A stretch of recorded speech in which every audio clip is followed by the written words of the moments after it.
मेरे प्यारे बच्चों, नमस्कार। मैं अरुण कुमार राय बेटावर क्लासेज में आपका स्वागत करता हूं। आज की पढ़ाई जो है आपका एक्सरसाइज है। एक्सरसाइज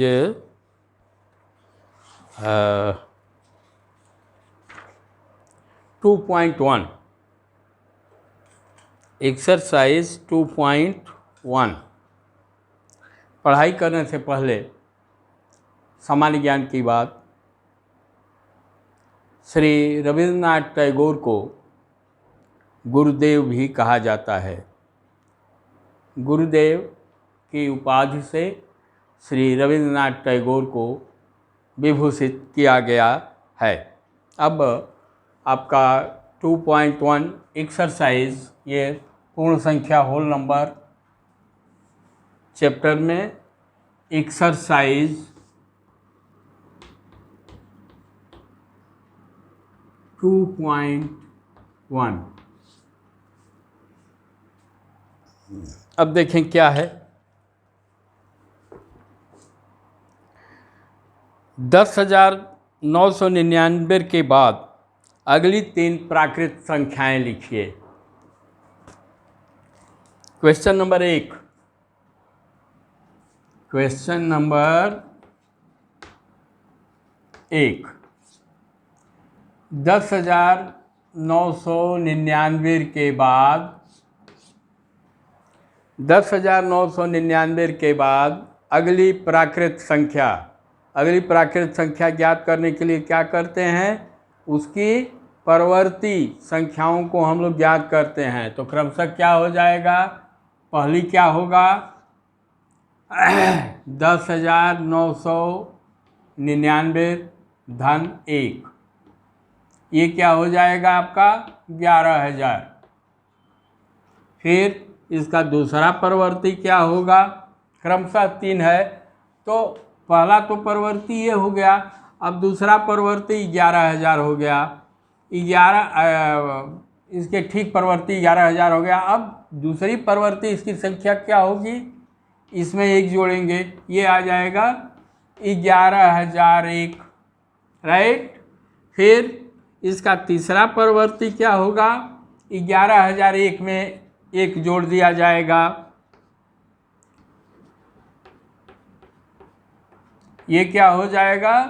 11,002। मतलब 10,999 की 3 क्रमागत 3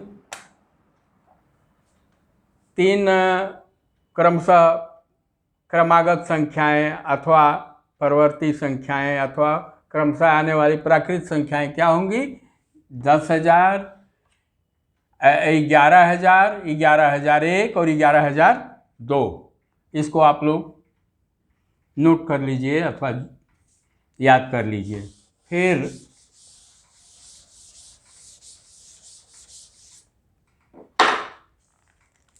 अगला क्या है?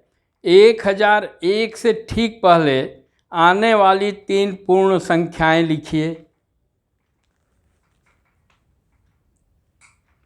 क्वेश्चन नंबर 2, 10,001 से ठीक पहले आने वाली 3 पूर्ण संख्याएं लिखिए। यह अपने आप में पूर्ण संख्या है। ठीक इससे पहले वाली पूर्ण संख्या जानने के लिए क्या करेंगे? पहला 10,001 से क्या करेंगे? पूर्ववर्ती के लिए क्या करते हैं? -1 करते हैं, 1 घटाया जाता है। तो ये क्या हो जाएगा बेटा? ये 10,000 हो जाएगा। ठीक। फिर दूसरी संख्या क्या होगी? इस परवर्ती से इसमें 1 और घटाइए तो अगली मालूम हो जाएगी। 10,000 - 1 बराबर ये क्या हो जाएगा? 9,999। फिर तीसरी परिवर्ती संख्या क्या आपकी हो जाएगी, 9,999 में से एक घटा दीजिए तो ये क्या हो जाएगा, 9,998। 10,001 की तीन परिवर्ती संख्याएं क्रमशः आने वाली, 10,001 से -1 करेंगे तो वह पहली संख्या, यह है आपकी पहली संख्या हो गई।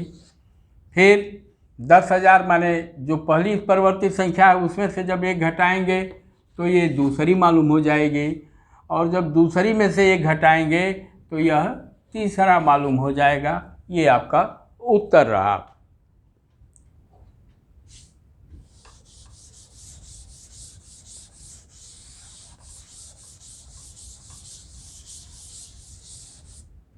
फिर क्वेश्चन नंबर 3।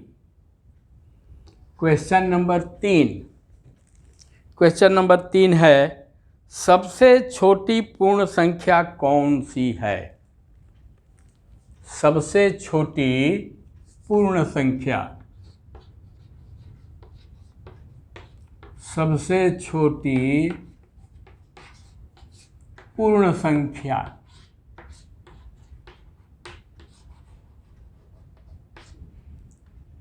सबसे छोटी पूर्ण संख्या। अब देखिए, प्राकृत संख्या, सबसे छोटी प्राकृत संख्या क्या है? 1 है। सबसे छोटी प्राकृत संख्या क्या है आपकी? 1 है। अब इससे पहले भी संख्या थी, तो पूर्ण संख्या बनाने के लिए, जैसे अब यह प्राकृत संख्या 1, 2, 3, 4, 5 ऐसे सोवान अनंत तक, लेकिन यह प्राकृत संख्या थी जिससे कि हम लोग किसी चीज़ को गिन सकते हैं, काउंट कर सकते हैं। लेकिन इसको पूर्ण संख्या बनाने के लिए गणितज्ञों ने क्या किया, इसके आगे 0 बढ़ा दिया, तो पूर्ण संख्या क्या हो गया? पूर्ण संख्या के लिए आपने क्या किया, प्राकृत संख्या में 1 से पहले आपने 0 बढ़ा दिया, ये हो गया 0, 1, 2, 3, 4, 5 आगे। तो सबसे छोटी पूर्ण संख्या क्या हो गई आपकी? 0। 0 सबसे छोटी आपकी पूर्ण संख्या है।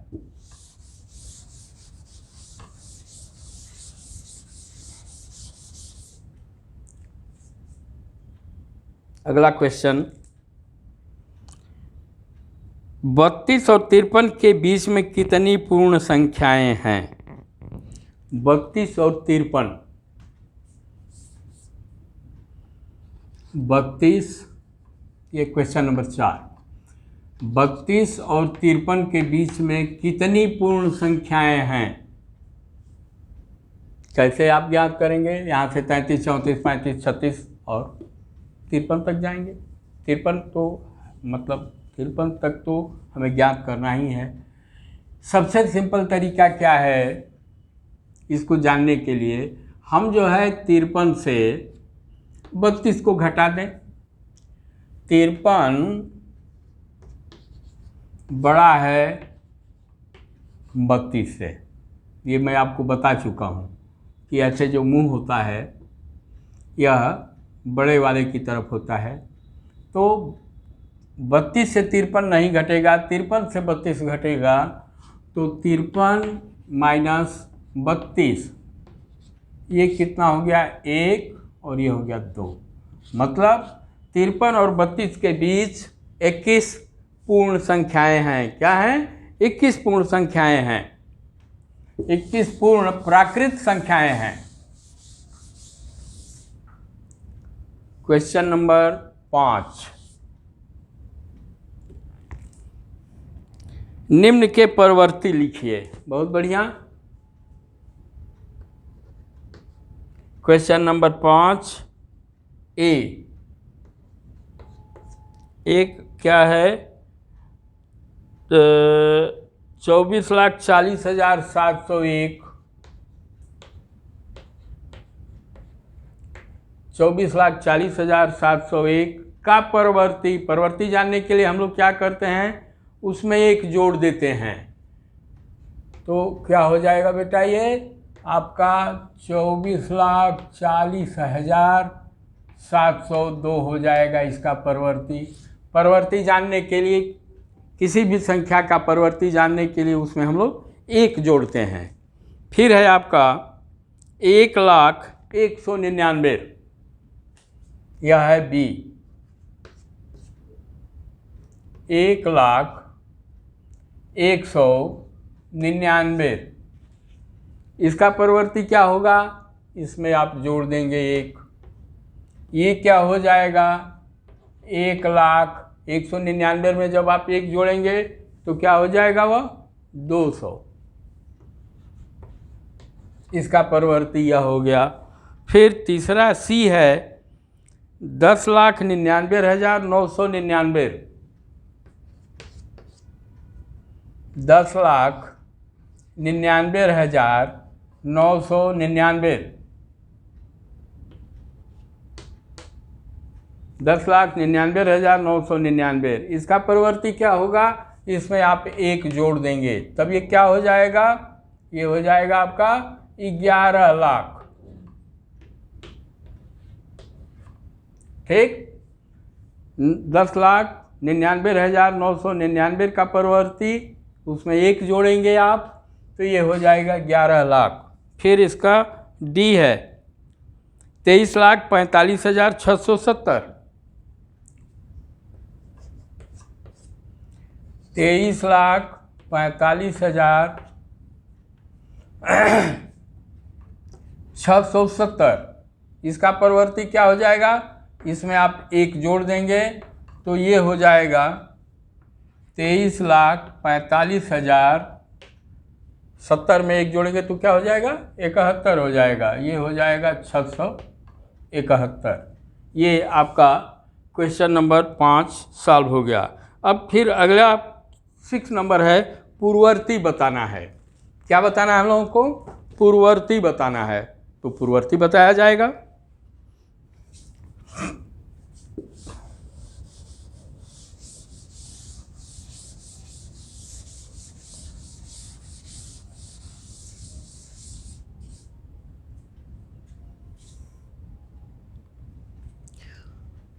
पूर्ववर्ती के लिए क्या किया जाता है, पूर्ववर्ती के लिए दी गई संख्या से एक घटाया जाता है, एक घटाया जाता है तो ठीक उसकी पूर्ववर्ती संख्या मालूम हो जाएगी।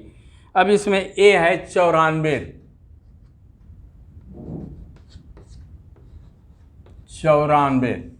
94 का पूर्ववर्ती क्या होगा, इसमें से एक घटा दीजिए, ये हो जाएगा 93। फिर बी क्या है, बी है 10,000। 10,000 का पूर्ववर्ती क्या होगा, उसमें से एक आप घटाएंगे तो 10,000 में से एक घटाया जाएगा तो क्या बचेगा, 9,999। 9,999 होगा। इसका सी देखिए क्या है, 2,08,090। 2,08,090। 2,08,090 का पूर्ववर्ती क्या होगा, इसमें से एक घटा दीजिए, ये क्या हो जाएगा, 2,08,090 में से एक जब घटाएंगे तो क्या बचेगा, 89। ठीक, 2,08,090 में से जब एक घटाएंगे तो क्या हो जाएगा, 2,08,089। फिर है 7,65,000, 76,54,321। 76,54,321। इसका पूर्ववर्ती क्या होगा, इसमें से एक घटा दीजिए, ये क्या हो जाएगा, 76,54,320। अब देखिए ये लंबी लंबी संख्या देने का मतलब थोड़ा सा आपको भ्रम में डालना है। यहाँ तो ठीक है, 94 में से एक आपने घटा दिया।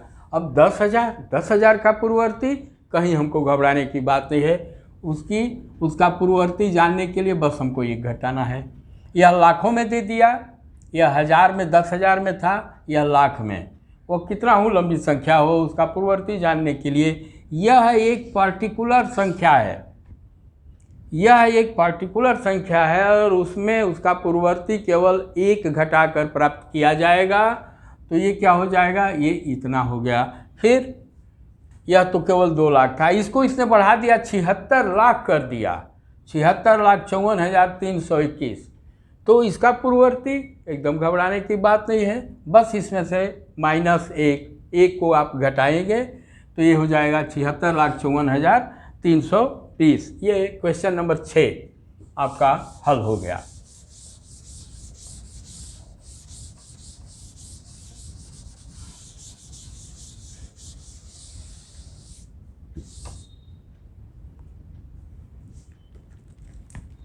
अब है 7वां, संख्यांकों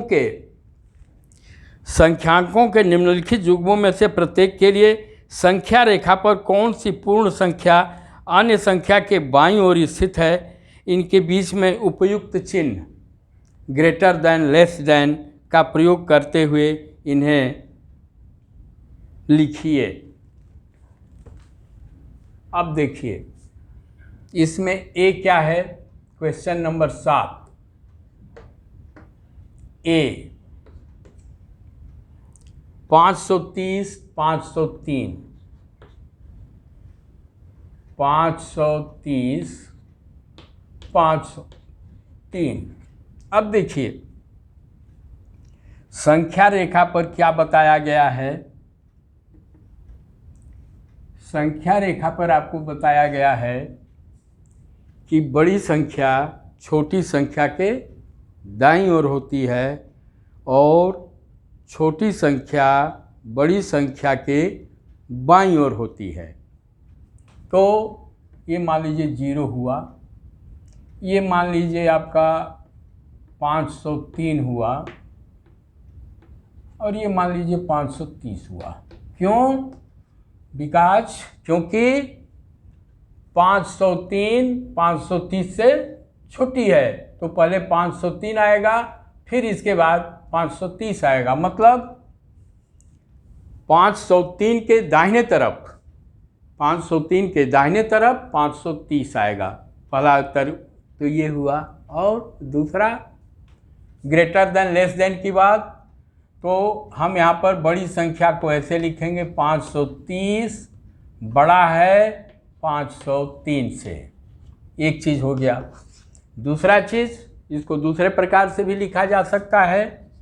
दूसरा प्रकार क्या है, 503 छोटा है किससे, 530 से। ठीक ना। बड़े वाले का मुंह, जो मुंह खुला होता है उसकी तरफ ये बड़ी वाली संख्या होती है, छोटी वाली संख्या इधर होती है। यहाँ पर देखिए इसका मैंने ऐसे कर दिया, ये 503 हो गया, इसको 530 इधर कर देंगे। फिर है 370 और 307। 370 307। अब देखिए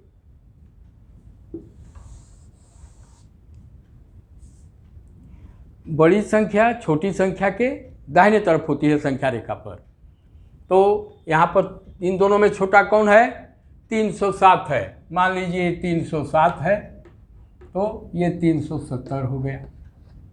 आप क्या लिखेंगे, 370 307 के दाहिने तरफ है और 307 370 के बाईं तरफ है, इसलिए कि छोटा है। फिर ये ऐसे ग्रेटर दैन और लेस दैन में क्या हो जाएगा, 370 बड़ा है 307 से, पहली चीज़।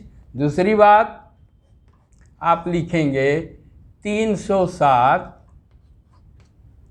छोटा है 370 से। ये दो प्रकार से लिखा जा सकता है। ओके। फिर मैं इसको मिटाना चाह रहा हूँ।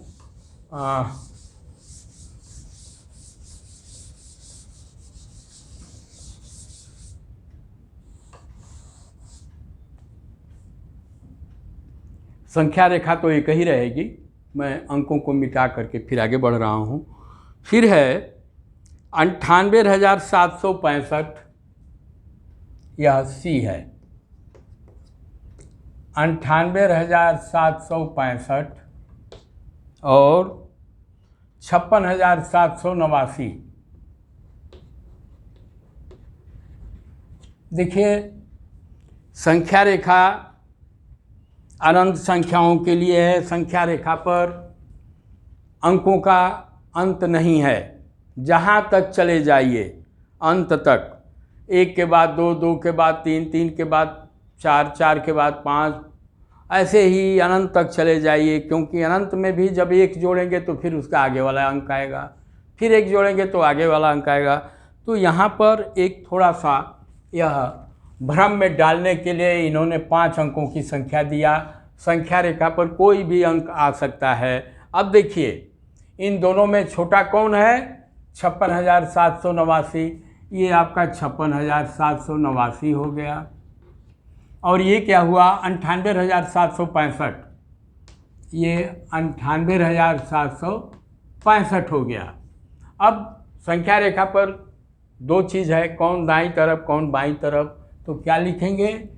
संख्या 98,765 संख्या 56,789 के दाहिने तरफ है। फिर वैसे ही आप लिखेंगे 98,765 के बाईं तरफ 56,789 है। क्यों है? इसलिए किया है, उससे छोटी है। और ग्रेटर देन लेस देन वाले चिन्ह से इसको करेंगे क्या?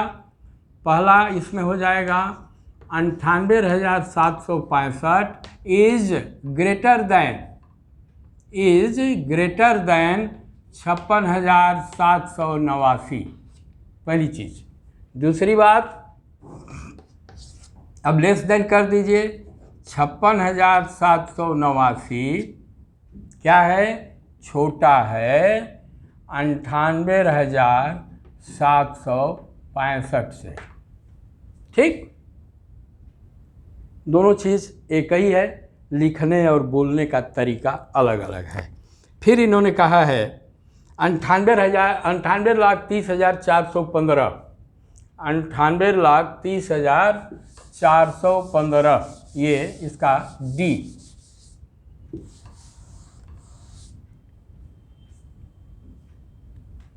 यह है आपका 98,30,415 एक संख्या है। दूसरी संख्या क्या है?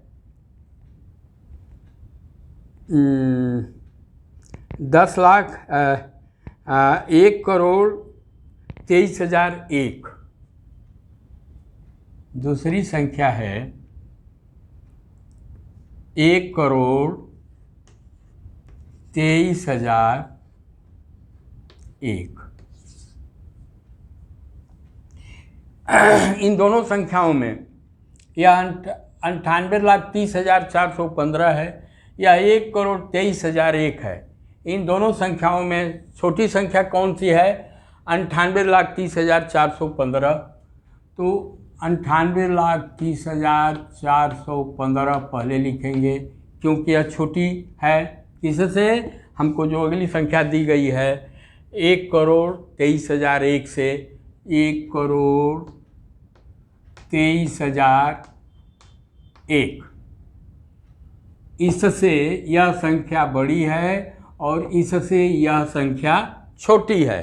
ठीक, तो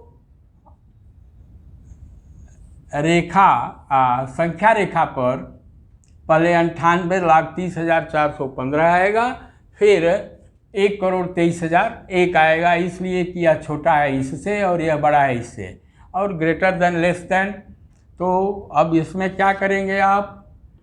1,23,001 रुपया एक बड़ा है किससे?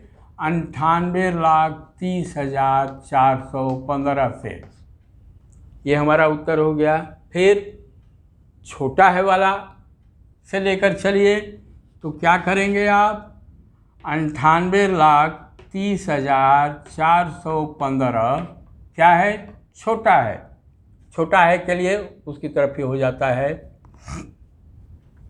1,23,000 देखिए यहाँ पर एक ये हो जाएगा 23,017, ठीक, 1,23,017। ओके, ये आपका क्वेश्चन नंबर 7 हल हो गया। इसका थोड़ा आप लोग प्रयास ये अभ्यास कीजिए। अभ्यास करेंगे तो यह इसमें आप लोग पारंगत हो जाएंगे, और यह हमेशा इसका उपयोग हमारे और आपके जीवन में आना है, संख्या रेखा का, आपकी एकेडमिक लाइफ में। अब देखिए क्वेश्चन नंबर 8, निम्नलिखित कथनों में से कौन से कथन सत्य और कौन से कथन असत्य हैं? शून्य सबसे छोटी प्राकृत संख्या है।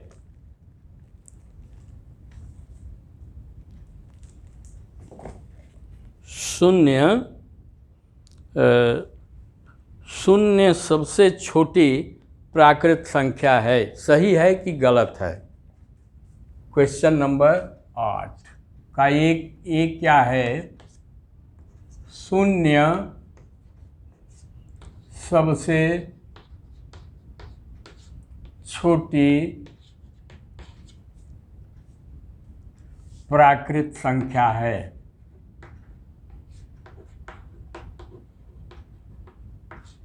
अब देखिए यह कह रहे हैं कि यह सही है कि गलत है। प्राकृत संख्या क्या है, 1 2 3 4 5 एंड सो ऑन। अब यहाँ पर क्या कह रहे हैं, शून्य है, मतलब यह कथन क्या है, असत्य है।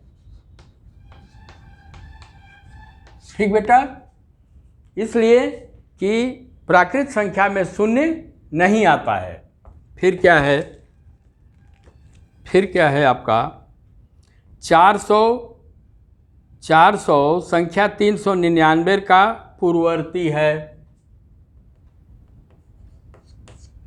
यह कह रहे हैं 400 संख्या 399 का पूर्ववर्ती है।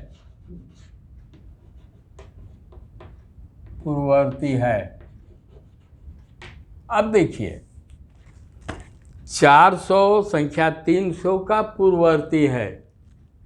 पूर्ववर्ती के लिए क्या किया जाता है, पूर्ववर्ती के लिए हम लोग क्या करते हैं, दी गई संख्या से 1 घटाते हैं।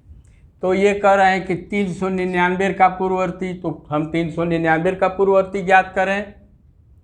तो 399 का पूर्ववर्ती आपका क्या हो जाएगा, इसमें से हम लोग 1 घटा देंगे, तो ये क्या हो जाएगा 398।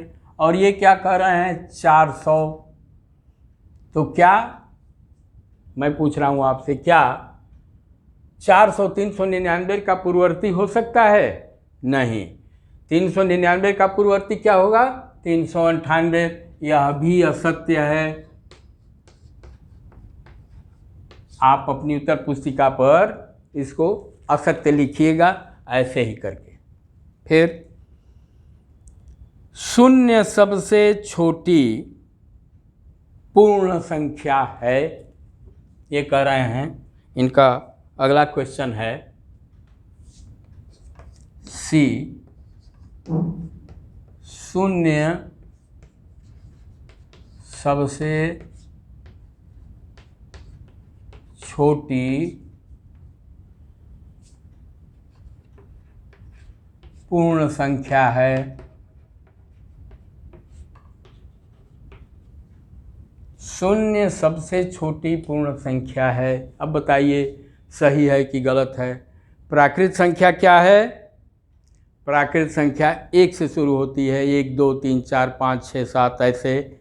लेकिन उसको पूर्ण संख्या बनाने के लिए क्या किया गया, प्राकृत संख्या के आगे शून्य कर दिया गया, 0 1 2 3 4, तो यह क्या है? सत्य है। मतलब 0 से छोटा कोई पूर्ण संख्या नहीं है। फिर क्या है? 600 संख्या 599 का परवर्ती है। ये कह रहे हैं 600 संख्या 599 का परवर्ती है। अब देखिए, परवर्ती के लिए हम क्या करते हैं? दी गई संख्या में 1 जोड़ देते हैं। यहाँ पर दी गई संख्या क्या है? 599। 599 का जब हम लोग परवर्ती ज्ञात करेंगे तो क्या हो जाएगा आपका? 599 धन 1। परवर्ती जानने के लिए क्या करते हैं? 1 जोड़ दिया जाता है, तो ये क्या हो जाएगा? 600। मतलब यह 600 संख्या 599 का क्या है? परवर्ती है। यह भी सत्य है। आप लोग अपनी किताब पढ़ते हुए इसको सत्य असत्य लिख लीजिए, क्योंकि आपके एग्जामिनेशन में आपकी किताब से ही पूछा जाएगा।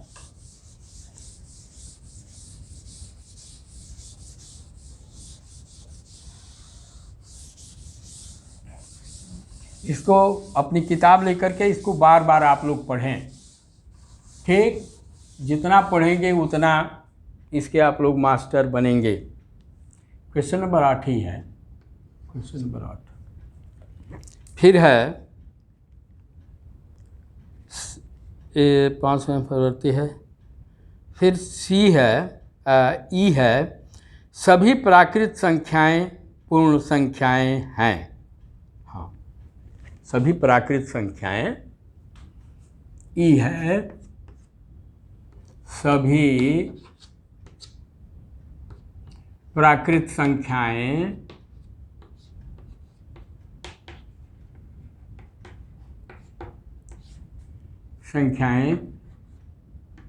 पूर्ण संख्याएं हैं। ठीक, प्राकृत संख्या क्या है? प्राकृत संख्या क्या शुरू होता है? 1 2 3 4 5। पूर्ण संख्या कहाँ से शुरू होता है? 0 1 2 3 4 5 6। ठीक, मतलब ये प्राकृत संख्याएं जो है पूर्ण संख्याओं में समाहित हो जाती हैं। प्राकृत संख्याएं 1 2 3 से शुरू होती हैं, पूर्ण संख्याएं 0 से शुरू होता है। मतलब सारी की सारी प्राकृत संख्याएं क्या हैं? पूर्ण संख्याएं हैं। मतलब यह सत्य है। ठीक, यह सत्य है। फिर है F, सभी पूर्ण संख्याएं प्राकृत संख्याएं हैं। EF, इसी क्वेश्चन को इन्होंने पलट दिया है। सभी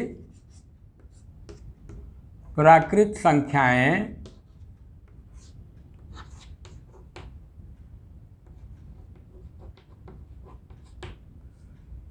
नहीं, सभी पूर्ण संख्याएं, यहाँ पर बेटा पूर्ण संख्याएं, सभी पूर्ण संख्याएं प्राकृत संख्या है।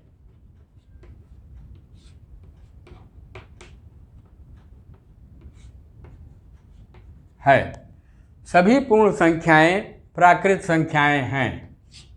इसमें क्या है? प्राकृत संख्या कहाँ से शुरू होता है आपका? 1 2 से। पूर्ण संख्या कहाँ से शुरू होता है? 0 से। तो क्या ये पूर्ण संख्या, जब ये पूर्ण संख्या आपकी 0 से शुरू हो रही है, प्राकृत संख्या 1 से शुरू हो रही है, तो क्या इसमें आ सकता है? नहीं, असत्य है। यह असत्य है। फिर दो अंकों की पूर्ण संख्या का पूर्ववर्ती एक अंक की संख्या कभी नहीं हो सकती है। ये कह रहे हैं जी, दो अंकों की पूर्ण संख्या का पूर्ववर्ती एक अंक की संख्या कभी नहीं हो सकती है। यह जी है। दो अंकों की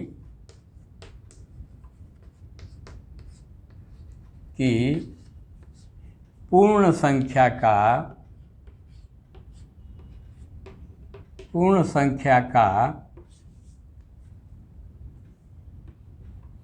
का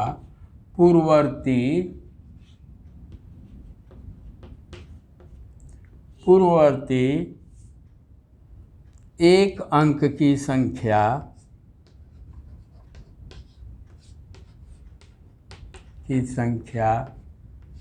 एक अंक की संख्या कभी नहीं हो सकती। ये कह रहे हैं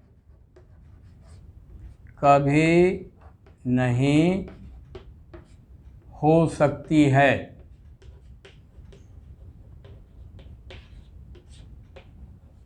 अब इसको समझिए। दो अंकों की सबसे छोटी पूर्ण संख्या कौन सी है? हाँ, दो अंकों की सबसे छोटी पूर्ण संख्या कौन सी है? तो 0 से लेकर के 9 तक यह एक अंक की पूर्ण संख्याएं हैं। इसके बाद 9 के बाद क्या आता है? 10। 10 जो है दो अंकों की सबसे छोटी पूर्ण संख्या है। अब ये क्या कह रहे हैं? दो अंकों की पूर्ण संख्या का पूर्ववर्ती, मतलब दो अंकों की सबसे छोटी संख्या कौन सी हो गई? 10। उसका पूर्ववर्ती क्या होगा? तो आप उसको ज्ञात करने के लिए 10 में से 1 घटाएंगे। 10 में से 1 घटाएंगे, ये क्या आ गया आपका? 9। और ये कह रहे हैं कि दो अंकों की पूर्ण संख्या का पूर्ववर्ती एक अंक की संख्या कभी नहीं हो सकती। यह क्या है? 9 क्या है? एक अंक का है। तो यह कथन सही है कि गलत है? यह कथन असत्य है। मतलब दो अंक की सबसे छोटी पूर्ण संख्या का पूर्ववर्ती एक अंक की संख्या 9 है।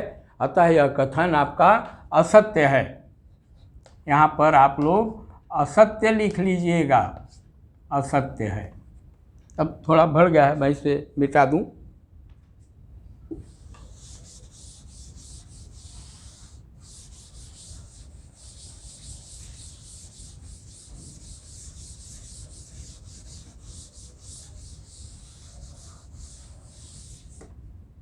फिर है बेटा, ये क्या कर रहे हैं?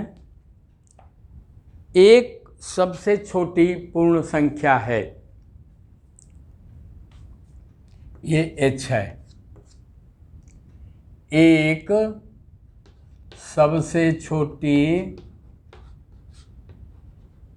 देखिए पूर्ण संख्या प्राकृत संख्या को जब आप सही तरीके से जान जाएंगे तो यह आपके लिए कुछ नहीं है। और मैं उम्मीद करता हूँ कि इसका बार बार आप लोग मनन कीजिए, अध्ययन कीजिए, आप लोग इसमें मास्टर बन जाएंगे।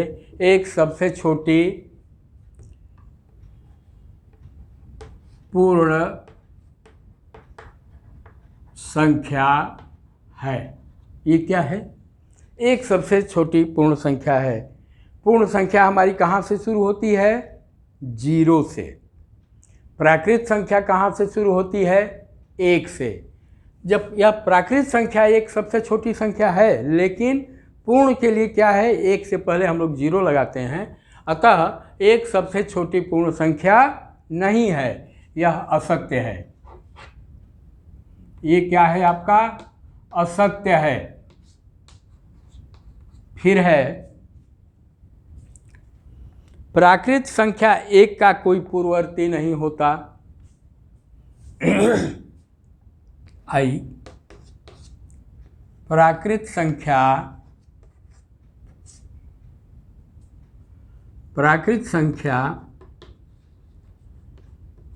1 का पूर्ववर्ती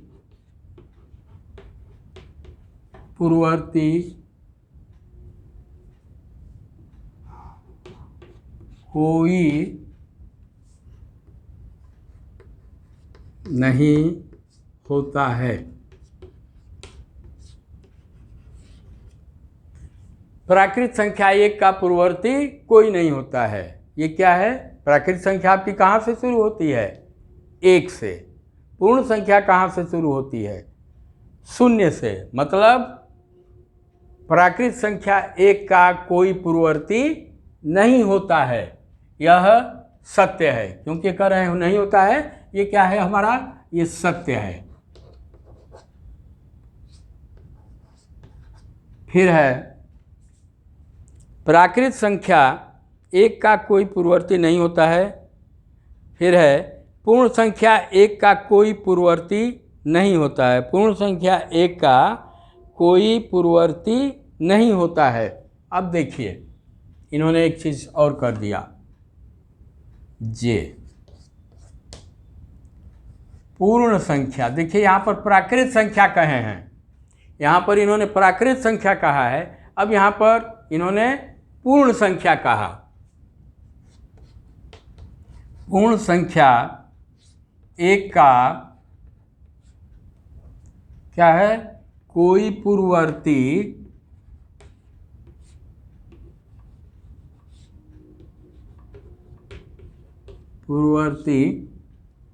देखिए, हो सकता है थोड़ा आप लोगों को पढ़ने में दिक्कत हो तो आपकी किताब में लिखा हुआ है, उससे भी पढ़िएगा।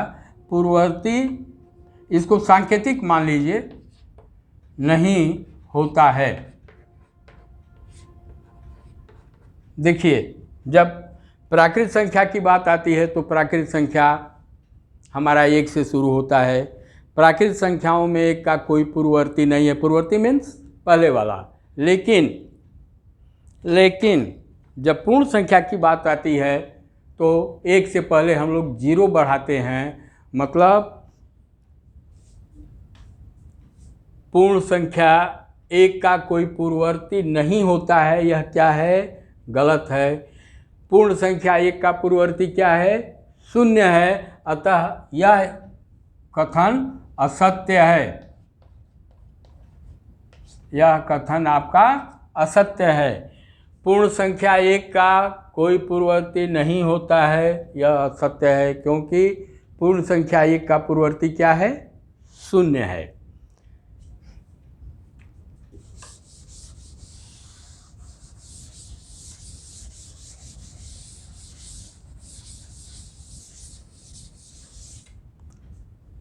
फिर पूर्ण संख्या 13 संख्याओं 11 और 12 के बीच में स्थित है। ये संख्या रेखा हो गया आपका। अब ये कह रहे हैं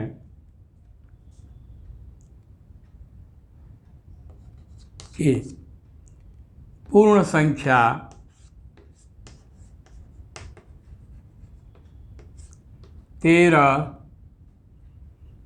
पूर्ण संख्या 13 11 और बीच, संख्याओं 11 और 12 के बीच का है। संख्याओं 11 और 12 के बीच का है। तो पहले हम लोग संख्या रेखा पर 11, 12, 13 को लिख लें। ये आपकी संख्या रेखा हो गई। मान लीजिए पहले क्या आता है? छोटी संख्या आएगी, फिर इसके बाद बड़ी आएगी 12, फिर इसके बाद 13, क्योंकि बड़ी संख्या के बाईं ओर छोटी संख्याएं होती हैं। 13 12 और 11 से बड़ा है, अतः इनके दाईं ओर आएंगी। छोटी संख्याएं बड़ी संख्या के बाईं ओर आती है। 13 बड़ी संख्या है, अतः 12 और 11 13 के बाईं ओर आएंगे। तो अब यह कह रहे हैं कि पूर्ण संख्या 13 संख्याओं 11 और 12 के बीच का है, तो इसका बीच तो यहाँ होगा, 11 और 12 का बीच तो यहाँ होगा, संख्या रेखा पर 11 और 12 का बीच यहाँ होगा। लेकिन जिस संख्या को कह रहे हैं कि वह इनके बीच का है वह संख्या 13 है। यह 13 कहाँ है? 11 के भी दाहिनी तरफ है, 12 के भी दाहिने तरफ है, मतलब इनके बीच का नहीं है, अतः क्या है? यह असत्य है।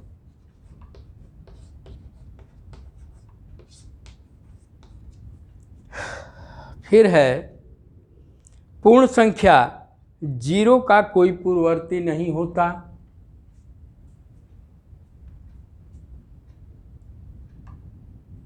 हेल्प पूर्ण संख्या 0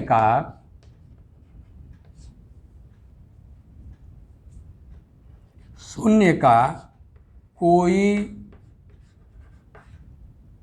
पूर्ववर्ती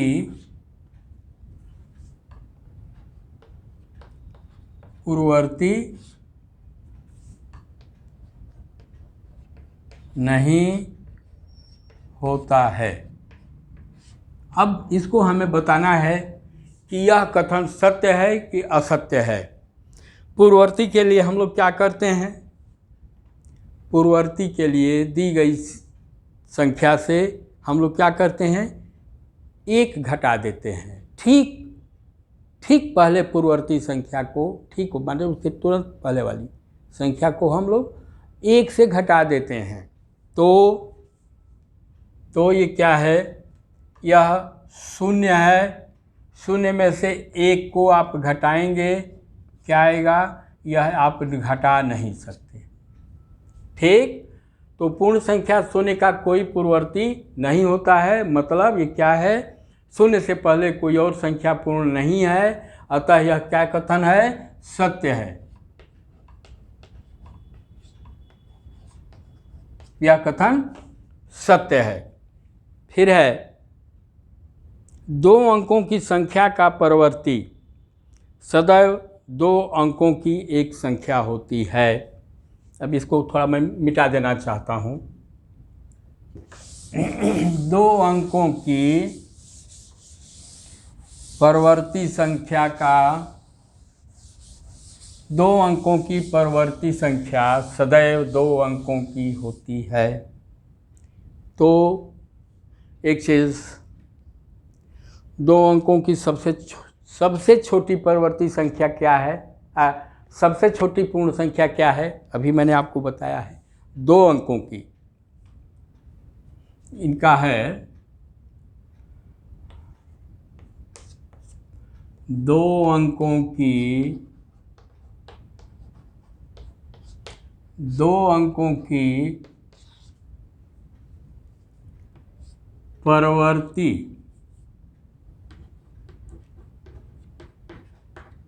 परवर्ती संख्या सदैव 2 अंकों की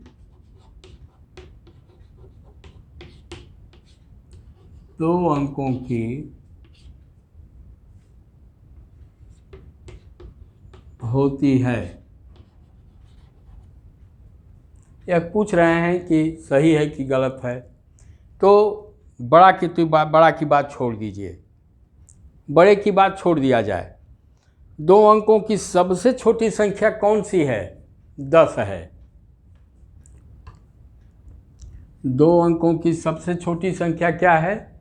10 है। 10 का परवर्ती क्या होगा? इसमें हम लोग 1 जोड़ देंगे, ये क्या हो जाएगा? 11। 11 का परवर्ती 12, मतलब 2 अंकों की जो हमारी सबसे छोटी संख्या है, सबसे छोटी संख्या 2 अंकों की 10 है। जब उसका परवर्ती, सबसे छोटी का परवर्ती जब 2 अंकों का हो सकता है, तो बड़े से बड़े 2 अंकों का जो 2 अंकों की जो संख्या होगी उसका भी परवर्ती जो है 2 अंकों की, 3 अंकों की, कुछ भी हो सकती है। मतलब यह कथन आपका क्या है? सत्य है। सत्य है। बच्चों, अब यह प्रश्नावली आपकी यहीं ख़त्म हो गई। कक्षा ख़त्म करने से पहले सामान्य ज्ञान की बात। शुरू में मैंने कहा था कि रविन्द्रनाथ टैगोर को गुरुदेव भी कहा जाता है।